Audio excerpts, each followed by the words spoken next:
টিচিয়ার YouTube চ্যানেলের পক্ষ থেকে সকলকে স্বাগতম। আজ আমরা স্কুল সার্ভিস কমিশনের এসএলএসটি পরীক্ষার একটি গুরুত্বপূর্ণ টপিক নিয়ে আলোচনা করব। আজকের আলোচ্য বিষয় হচ্ছে ফেব্রুয়ারি বিপ্লব। ফেব্রুয়ারি বিপ্লব ফ্রান্সে হয়েছিল 1848 খ্রিস্টাব্দে। ফেব্রুয়ারি বিপ্লব বুঝতে হলে আমাদের জুলাই বিপ্লব সম্পর্কে ধারণা থাকতে হবে। আমরা জানি 1830 খ্রিস্টাব্দে ফরাসি পার্লামেন্টের সিদ্ধান্ত অনুসারে জুলাই বিপ্লবের মধ্য দিয়ে ফ্রান্সে ক্ষমতায় এসেছিলেন অর্লিয়েন্স বংশের শাসক লুই ফিলিপ। এই লুই ফিলিপ ছিলেন অর্লিয়েন্স বংশের। এর আগে ফ্রান্সে শাসন করেছিল বুর্ব বংশ, অর্থাৎ বুর্ব বংশের হাত থেকে ক্ষমতা চলে আসে অর্লিয়েন্স বংশের হাতে। গণতন্ত্র প্রতিষ্ঠিত না হলেও এক রাজতন্ত্রের হাত থেকে আর এক রাজতন্ত্রের হাতে ক্ষমতা চলে আসে এবং সাধারণ মানুষ প্রমাণ করে যে রাজতন্ত্র বদলের ক্ষমতাও সাধারণ মানুষ রাখে। লুই ফিলিপ কি করলেন? নানা উদারনৈতিক সংস্কারের মাধ্যমে ফরাসি জাতির সহানুভূতি অর্জনের চেষ্টা করলেন। লুই ফিলিপকে নাগরিক রাজা বলা হতো। তিনি নিজের সন্তানদের সাধারণ স্কুলে ভর্তি করিয়েছিলেন। সাধারণ জনগণের সঙ্গে তিনি মিশে যেতে পারতেন, তাই তাকে নাগরিক রাজা বলা হতো। এই সময় বেশ কয়েকটি রাজনৈতিক দলের উদ্ভব হয়, ফলে পরিস্থিতি জটিল হতে থাকে। ন্যায্য অধিকারের তত্ত্বে ফ্রান্সে ক্ষমতায় এসেছিল বুর্ব বংশ। যেহেতু বুর্ব বংশের কাছ থেকে ক্ষমতা চলে এলো অর্লিয়েন্স বংশের হাতে, তাই ন্যায্য অধিকারবাদীরা চাইছিল যে বুর্ব বংশেরই কেউ ক্ষমতায় থাকুক। এদের রাজতন্ত্রীয় বলা হয়, কারণ তারা বুর্ব রাজতন্ত্রের সমর্থক ছিল। এই রাজতন্ত্রী সমর্থকরা, মানে বুর্ব রাজতন্ত্রী সমর্থকরা কি মনে করত? যে অর্লিয়েন্স বংশের রাজা লুই ফিলিপ ছিলেন একজন অবৈধ শাসক, কেননা ভিয়েনা কংগ্রেসের ন্যায্য অধিকার নীতির ভিত্তিতে ক্ষমতায় থাকবে বুর্ব রাজবংশ, অর্লিয়েন্স বংশ নয়। তাই একটা জটিল সমস্যা তৈরি হয়েছিল।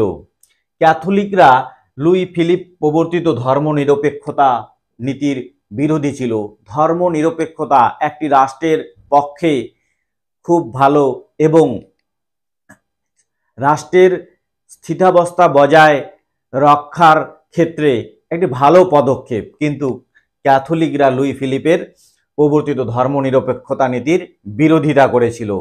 বোনাপার্টিস্টরা, অর্থাৎ নেপোলিয়ন বোনাপার্টের যারা সমর্থক ছিল, যারা অনুগামী ছিল, তাদের বোনাপার্টিস্ট বলা হয়। বোনাপার্টিস্টরা লুই নেপোলিয়নকে রাজা হিসেবে চাইতো। বোনাপার্টিস্টরা যেহেতু নেপোলিয়ন বোনাপার্টের অনুগামী, তাই তারা চাইছিল যে নেপোলিয়নেরই বংশের কেউ ক্ষমতায় থাকুক। নেপোলিয়নের ছেলেই হোক বা তার ভাতুষপুত্রই হোক। নেপোলিয়নের ছেলে মারা যাওয়ার পর তারা নেপোলিয়নের ভাতুষপুত্র লুই নেপোলিয়নকে রাজা হিসেবে দেখতে চাইছিল। এই পরিস্থিতিতে আর্থিক সংকট, বেকার সমস্যা, ব্যবসা বাণিজ্য ও শিল্পে মন্দা, কৃষক শ্রমিকদের দারিদ্রতা প্রভৃতি কারণে জনসাধারণ অর্লিয়েন্স বংশের রাজা লুই ফিলিপ এবং তার মন্ত্রী গিজোর প্রতি ক্ষুব্ধ ছিল। এই সংকটময় পরিস্থিতিতে বিক্ষুব্ধ জনতা প্রধানমন্ত্রী গিজোর বাসভবন আক্রমণ করে। ক্ষুব্ধ জনতা, যেহেতু রাজার প্রধানমন্ত্রী, তাই তার বাসভবনে রক্ষী থাকবে, আর এই রক্ষীরা রাজা বা তার মন্ত্রীকে রক্ষা করতে চাইবে। বিক্ষুব্ধ জনতা যখন বাসভবন আক্রমণ করেছিল তখন রক্ষীরা বসে থাকেনি, তারা রাজা এবং রাজতন্ত্রকে টিকিয়ে রাখতে চেয়েছিল। তারা এই উত্তেজিত জনতাদের গুলি করে 23 জনকে নিহত করে ও 30 জনকে আহত করে। 1848 খ্রিস্টাব্দের 23শে ফেব্রুয়ারি উত্তেজিত জনতার আক্রমণে রাজা লুই ফিলিপ ইংল্যান্ডে তার পুত্রের অনুকূলে সিংহাসন ছেড়ে দিয়ে ইংল্যান্ডে পালিয়ে যান।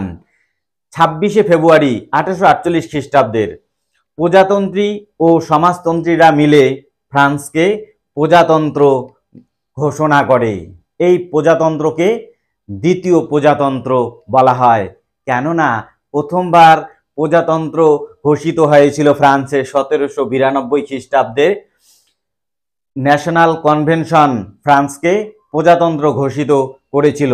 তাহলে 1792 খ্রিস্টাব্দের প্রজাতন্ত্র হচ্ছে প্রথম প্রজাতন্ত্র, আর 1848 খ্রিস্টাব্দের 26শে ফেব্রুয়ারি যে প্রজাতন্ত্র প্রতিষ্ঠিত হয় তাকে বলা হয় দ্বিতীয় প্রজাতন্ত্র। এবার দেখা যাক এই প্রজাতন্ত্র কতদিন ফ্রান্সে টিকে থাকতে পারে, কারণ ফ্রান্স বা ইউরোপের দেশগুলিতে রাজাও সচেতন, জনগণও সচেতন। তাই রাজা রাজতন্ত্রকে টিকিয়ে রাখতে চায় আর জনগণ প্রজাতন্ত্রকে টিকিয়ে রাখতে চায়। আবার যারা রাজতন্ত্রের সমর্থক তারা রাজতন্ত্রকে টিকিয়ে রাখতে চায়। এই পরিস্থিতিতে কি হলো, এই প্রজাতন্ত্রের অস্থায়ী রাষ্ট্রপতির ঘোষণা করা হয়েছিল বা অস্থায়ী রাষ্ট্রপতি হয়েছিলেন লা মার্টিন। পরীক্ষায় আসতে পারে যে দ্বিতীয় প্রজাতন্ত্রের অস্থায়ী রাষ্ট্রপতি কে ছিলেন? লা মার্টিন এই দ্বিতীয় প্রজাতন্ত্র প্রতিষ্ঠিত হওয়ার অব্যবহিত পরেই রাষ্ট্রপতি নির্বাচিত হয়েছিল। যেহেতু প্রজাতন্ত্র, তাই প্রজাতন্ত্র মানে হচ্ছে কি জনগণের শাসন। এই প্রজাতন্ত্র এবার সিদ্ধান্ত নিল 750 জন সদস্য বিশিষ্ট একটি আইনসভা তৈরি হবে এবং এই আইনসভা 4 বছরের জন্য একজন রাষ্ট্রপতি নির্বাচিত করবেন। এই আইনসভার সিদ্ধান্ত অনুসারে রাষ্ট্রপতি নির্বাচনের ব্যবস্থা করা হয় এবং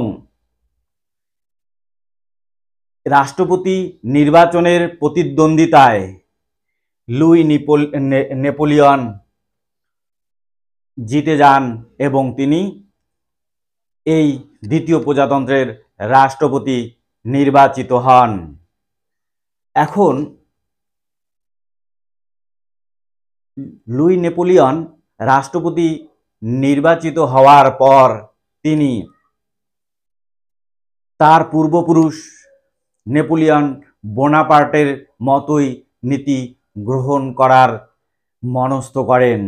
তিনি এবারে সিদ্ধান্ত নিলেন যে তিনি ফ্রান্সের রাজা হবেন। তিনি ফ্রান্স নিজেকে 1852 খ্রিস্টাব্দের 2রা ডিসেম্বর ফ্রান্সের সম্রাট বলে ঘোষণা করেন এবং তৃতীয় নেপোলিয়ন নাম নেন। এর ফলে দ্বিতীয় প্রজাতন্ত্রের অবসান ঘটে এবং দ্বিতীয় সাম্রাজ্যের প্রতিষ্ঠা হয়। এত কিছু ঘটার পরেও বলা যায় যে ফেব্রুয়ারি বিপ্লব একেবারে ব্যর্থ হয়নি।